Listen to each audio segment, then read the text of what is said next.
A lion is always a lion.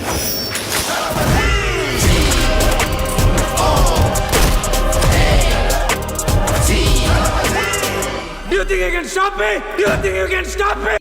മച്ചാമാരെ, ഇന്ന് നമ്മൾ പറയാൻ പോകുന്നത് നമ്മുടെ ഗോട്ട് മൂവിനെ പറ്റിയുള്ള റിവ്യൂ ആണ് ഇന്ന് പറയാൻ പോകുന്നത്. അപ്പം കണ്ടായിരുന്നു, കൊള്ളാം. ഒരു ഫാൻ ബോയ് എന്ന് പറഞ്ഞു കഴിഞ്ഞാൽ അവർക്ക് തീർത്ത് തിയേറ്ററിൽ പോയി നല്ല പോലെ ആഘോഷിച്ച് പുറത്തിറങ്ങി വരാം, അത്രയ്ക്കുള്ള മൂവിയുണ്ട്. അപ്പം എടുത്തു പറയേണ്ടത് വെങ്കട് പ്രഭുവിന്റെ ഡയറക്ഷൻ തന്നെയാണ്. കൊള്ളാം, നല്ല രീതിയിൽ, നല്ല ഫാസ്റ്റ് പേസിംഗ് ആയിട്ട്. പിന്നെ ഇന്റർവെൽ കഴിഞ്ഞിട്ടാണ് കുറച്ചുകൂടി നല്ല രീതിയിൽ മൂവി പോകുന്നത്. ഫസ്റ്റ് ഹാഫിൽ ചെറിയൊരു ഇത് ഉണ്ടെങ്കിലും സെക്കൻഡ് ഹാഫ് മൂവി നല്ലപോലെ കൊണ്ടുപോകുന്നുണ്ട്. പിന്നെ ഈ ഫസ്റ്റ് ഹാഫ് ഇച്ചിരി ഒന്ന് ഒഴിവാക്കിയിരുന്നെങ്കിൽ മൂവി ഒരു വേറെ ലെവല് ഒരു രീതിയിലാണ് പോകുന്നത്. പിന്നെ ഒരുപാട് അൺഎക്സ്പെക്റ്റഡ് ക്യാമിയോ കാര്യങ്ങളൊക്കെ ഉണ്ട്.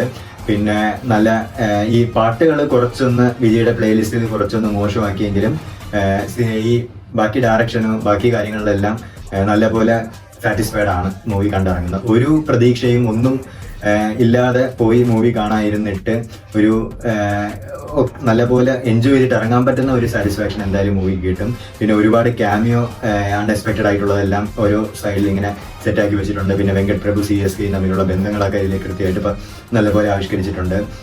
പിന്നെ ഈ DAGing എന്ന് പറഞ്ഞാൽ വിജയുടെ DAGing ആണ് പിന്നെ പോകുന്നത്. DAGing കുഴപ്പമില്ല, നല്ല രീതിയിലാണ് അവർ ചെയ്തേക്കുന്നത്. DAGing എന്ന് പറഞ്ഞു കഴിഞ്ഞാൽ ഈ ഇടയിൽ ഒരു കണ്ടതിൽ വെച്ചിട്ടുള്ള ഒരു നല്ലൊരു DAGing ഉള്ള ഒരു കാര്യമാണ് ഈ മൂവിയിൽ നമുക്ക് കാണാൻ പറ്റുന്നത്. പിന്നെ ക്ലൈമാക്സ് ഒക്കെ ഒരു രക്ഷയില്ല, അടിപൊളിയായിട്ടാണ് ഇത് ലാസ്റ്റ് എൻഡ് ചെയ്യുന്നത്. പിന്നെ എല്ലാ മൂവിയിലും കൊണ്ട് വെക്കുന്നത് പോലെ പാർട്ട് അതിൻ്റെ ഒന്നും ഒരു ആവശ്യമില്ല. ഇതൊരു പാർട്ടിനുള്ള സാധനമേ ഉള്ളൂ. അപ്പം അതിനുള്ള കാര്യം ഇതിലുള്ളൂ.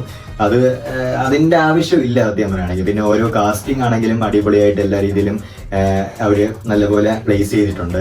പിന്നെ എടുത്തു പറയേണ്ടത് ഈ മ്യൂസിക് കുറച്ചുകൂടി മെച്ചമായിരുന്നെങ്കിൽ, അല്ലെങ്കിൽ കുറച്ച് രീതിയിൽ ഈ ഫാൻസിന് മാസ്സായിട്ടുള്ള രീതിയിലുള്ള കാര്യങ്ങൾ കുറച്ച് കിട്ടിയിരുന്നെങ്കിൽ കുറച്ചുകൂടി ഈ ഫാൻസ് ബാസ് ബൂസ്റ്റ് ആയിട്ടൊക്കെ ഇറങ്ങാമായിരുന്നു. എന്ന് പറഞ്ഞാൽ അതിൽ തീർത്തും കുറവെന്നല്ല, കുറച്ചുകൂടി ഒരു എന്ന് പറഞ്ഞാൽ ഹൈ എക്സ്പെക്റ്റഡിലേക്ക് മുകളിലേക്ക് ചിലപ്പോൾ പോകുമായിരുന്നു. അതാണ് പറയാനുള്ളത്. സോ ഓവറോൾ പറയുകയാണെങ്കിൽ ഒരു പ്രതീക്ഷയില്ലാണ്ട് പോയിരുന്ന് കണ്ടപ്പം നല്ലപോലെ സാറ്റിസ്ഫാക്ഷൻ തോന്നിയ ഒരു മൂവിയാണ്. സോ നമുക്ക് കാണാൻ പറ്റുന്ന നല്ല വാച്ചബിൾ ആയിട്ടുള്ള ഒരു മൂവിയാണ്. എല്ലാവരും തിയേറ്ററിൽ പോയി കാണുക. അപ്പം നമുക്ക് നമ്മുടെ ആരെയും സപ്പോർട്ട് ചെയ്യുന്നില്ല, നമുക്ക് സപ്പോർട്ട് തീരെ കുറവാണ്. സോ നിങ്ങളുടെ സപ്പോർട്ട് നമ്മൾ പ്രതീക്ഷിക്കുകയാണ്. അപ്പം ഇത് ഇഷ്ടപ്പെട്ട നമ്മൾ വിശ്വസിക്കുന്നു. അപ്പം മറക്കണ്ട, ചാനലിൻ്റെ പേര് വൈബൻസ്. Like, share, subscribe. Thank U.